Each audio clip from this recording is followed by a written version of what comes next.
আপনাকে তো বললাম ব্যস্ত আছি, পরে আসুন। স্যার, আমি তো সকাল 10টায় আসছি, এখন তো 1টা বাজে।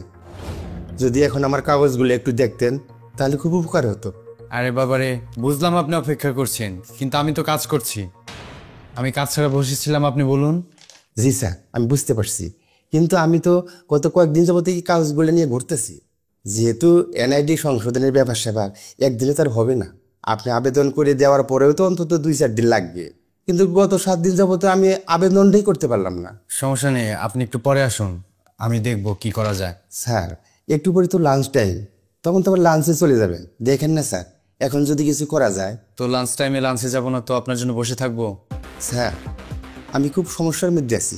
এখন এনআইডি সংশোধনটা না করতে পারলে আমি পাসপোর্টটা করতে পারবো না। পাসপোর্ট না করতে পারলে তো এবার হজেও যেতে পারবো না।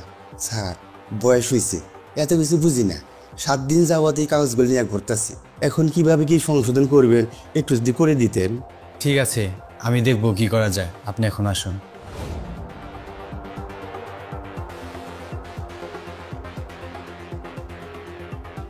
ও স্যার, কত টাকার কথা যেন শুনলাম? হ্যাঁ হ্যাঁ, 2250 টাকা। ওইটা দিলেই আপনার কাজটা তাড়াতাড়ি হয়ে যাবে। এই 2250 টাকা দিতে তো আমার কোনো সমস্যা নাই, সেটাও তো আপনি আমাকে আগে বলেন নাই স্যার। একটু আগে পিয়ন আমাকে বারান্দায় ডেকে নিয়ে বলল 2250 টাকা দিলে নাকি কাজটা দ্রুত হয়ে যাবে। সেটা যদি স্যার আমাকে 7 দিন আগে বলতেন তাহলে আমি তখন টাকাটা দিয়ে দিতাম। আপনি আমাকে একবার সরাসরি বলে দেখতেন। আমার এখন এনআইডি সংশোধন করা খুবই প্রয়োজন। আমি এত কাজের মধ্যে ছিলাম, আমার এত কথা তো মনে থাকে না। এই টাকাটা দিলে যে আপনার কাজটা সহজে হয়ে যাবে এটা মনে করবেন না। আপনি মুরব্বী মানুষ, আমি আপনার কাজটা করে দেব। স্যার, এখন যদি পাসপোর্ট করতে দেরি হয়ে যায় তাহলে তো আমি হজে যেতে পারবো না। আপনি এত কথা বলছেন কেন? আপনি জানতো। স্যার, আপনি কিছু মনে করবেন না, আমি 2250 টাকাই দিচ্ছি।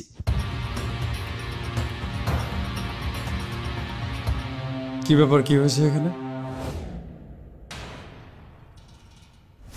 স্যার, আসসালামু আলাইকুম স্যার। ওয়ালাইকুম আসসালাম। শুনলাম কিসের টাকা নিয়ে যেন কথা হচ্ছিল। কিসের টাকা, কত টাকা? আমি একটু শুনি। কই স্যার, টাকা নিয়ে তো কোনো কথা হয়নি, আমি তো শুনিনি স্যার। আচ্ছা, তাহলে আপনি শোনেননি, কিন্তু আমার মনে হলো আপনিই বলেছেন। নিজে না শুনে কিভাবে বললেন আপনি? বেশ অদ্ভুত দক্ষতা তো আপনার।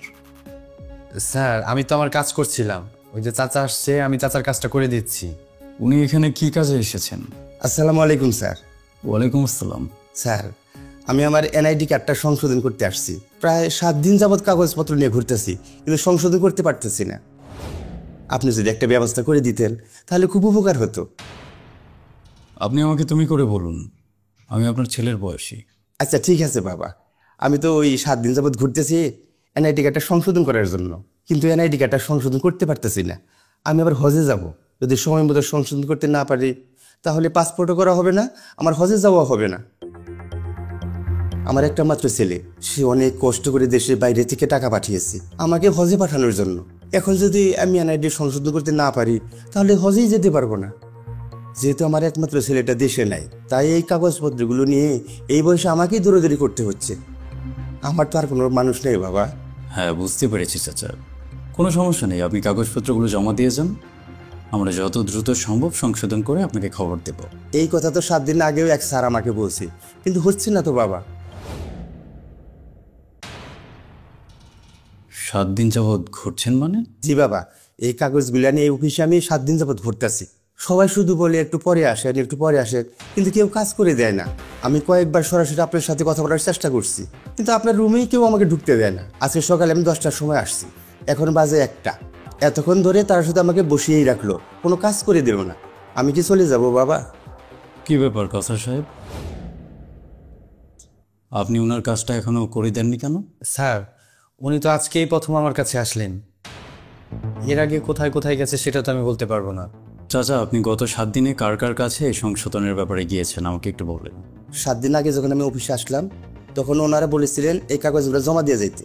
আমি খুশি মনে জমা দিয়ে চলে গেলাম। পরের দিন এসে শুনি ওটা জমায় পড়ে আছে, কোনো কাজ হয় নাই। ভাবলাম পরের দিন হবে, কিন্তু পরের দিনও কাগজগুলো ওইখানেই পড়ে রইল। 4-5 দিন পরে আমি বুঝলাম কাগজগুলো এখানেই পড়ে থাকবে, কোনো কাজ হবে না। পরে আমি আপনার রুমে যাওয়ার জন্য চেষ্টা করছি, কিন্তু ওনারা আমাকে যেতে দিল না। আজ পিওন আমাকে বারান্দায় ডেকে নিয়ে বলতেছে 2250 টাকা দিলে নাকি কাজটা কালকের মধ্যে হয়ে যাবে। 2250 টাকা দিতে তো আমার কোনো সমস্যা নেই বাবা, কিন্তু কথাটা আগে বললেই হতো। এতদিন ঘুরানোর পর আমাকে বলতেছে এই কথা। আমার কতগুলা দিন ক্ষতি হয়ে গেল। আমি এই অসুস্থ শরীর নিয়ে কয়দিন যাবৎ ঘুরতেছি বাবা। 2250 টাকা চেয়েছে আপনার কাছে। টাকাটা কি আপনার কাছে পিয়ন চেয়েছে? কি বলছে এসে আবার এই স্যারেও বললো 2250 টাকা দিলে কাজটা হয়ে যাবে। কাজা সাহেব, 2250 টাকার কথা কি আপনি ওনাকে বলেছেন? কই না তো স্যার, 2250 টাকা চাইতে যাব কেন? 2250 টাকা আপনি চাননি? কই না তো স্যার। এখন কি আপনি 2250 টাকা চেনেনই না? জি না স্যার। আচ্ছা, তাহলে আপনি জানেনই না 2250 টাকা কি? আপনি কোনোদিন দেখেননি 2250 টাকা, তাই তো?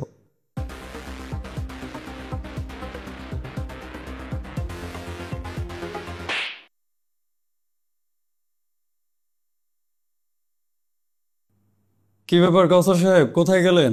স্যার এখানেই আছে স্যার। আপনাকে তো দেখতে পাচ্ছি না। আসুন আসুন, উপরে আসুন। ওখানে কি করছেন? কি ব্যাপার, টেবিলের নিচে কি করছিলেন? স্যার কিছু না, এমনি দেখলাম। কি দেখলেন? টেবিলের নিচে সবাই ভালো আছে কি না? জি স্যার, সবাই ভালো আছে। তো আপনি যে ওনার কাছে 2250 টাকা চেয়েছেন, সেটা কেন চেয়েছেন? স্যার আমি তো ওনাকে 150 টাকা দিতে বলেছিলাম, 2250 টাকার কথা তো বলিনি। তাহলে আপনি নিজের মুখে স্বীকার করছেন আপনি 150 টাকা চেয়েছেন। তো 150 টাকা কেন চেয়েছেন?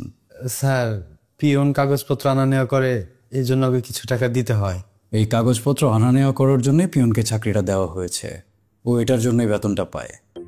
তাহলে কাগজপত্র আনা নেওয়া করার জন্য ওকে এক্সট্রা 100-150 টাকা দেওয়ার কি দরকার? আর আপনি সংশোধনের আবেদন করে দেবেন, এই জন্য আপনাকে বেতনটা দেওয়া হয়। আপনাকে এক্সট্রা 2250 টাকা কেনই বা দিতে হবে? আর আপনি যে 150 টাকার কথা বুক ফুলিয়ে আমাকে বলছেন, সেটাও কিন্তু কোনোভাবেই বৈধ না। উনি তার এনআইডি সংশোধন করাতে এখানে এসেছেন, যেখানে আপনি ওনার থেকে 1 টাকা নেওয়ারও এখতিয়ার রাখেন না। সেখানে আপনি 150 টাকা সবার সামনে চেয়ে বসে আছেন, আর টেবিলের নিচে দিয়ে 2250 টাকা কীভাবে নেবেন সেটার জন্য বুদ্ধি পাকাচ্ছেন। একজন মানুষের কাছ থেকে জাস্ট একটা এনআইডি সংশোধনের জন্য আপনি যদি 2250 টাকা নেন, তাহলে সারাদিনে যদি 10 জন মানুষ সংশোধন করাতে আসে, তাদের কাছ থেকে আপনি কত টাকা নেন বলুন তো? একটা হিসাব করুন। কত টাকা হয় স্যার? এখন বসে বসে সেটার হিসাবটা ক্যালকুলেটরে করবেন। আমি তো শুধু এটা ভাবছি যে দিন শেষে আপনি আমার চেয়ে কত বেশি টাকা নিয়ে বাড়ি ফেরেন।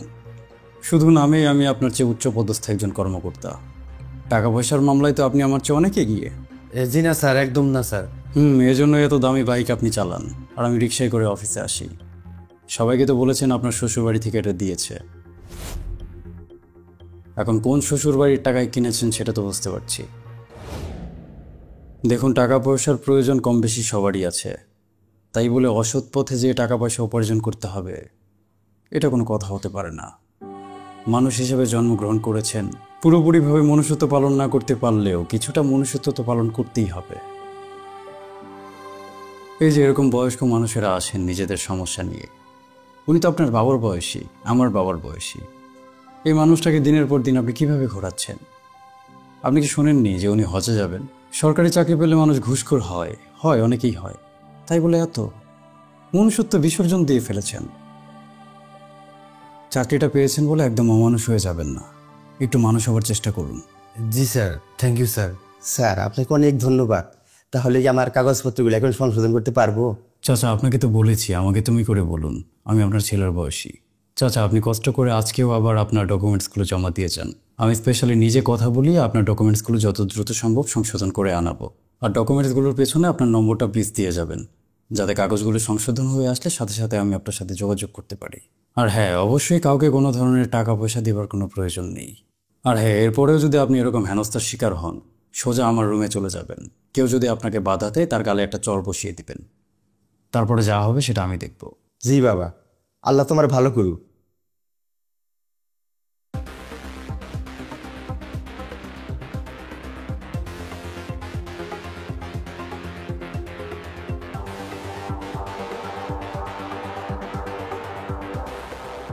স্যার আর কিছু বলতে হবে না।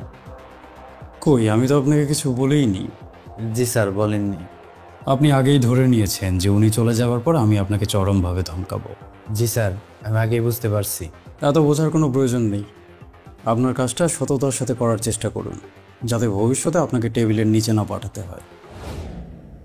এরপর যদি কোনো কারণে আপনাকে টেবিলের নিচে পাঠাতে হয়, তাহলে দুটো দাঁত টেবিলের নিচেই আপনাকে রেখে আসতে হবে।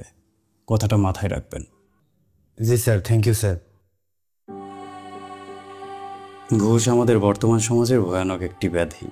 এই ব্যাধি আজকাল সরকারি বেসরকারি প্রত্যেকটি দপ্তরে এত কঠিনভাবে ঢুকে গেছে যেন আজকাল মনে হয় ঘুষটা খুবই সহজ এবং স্বাভাবিক ব্যাপার। আদৌ কি এটা স্বাভাবিক ব্যাপার?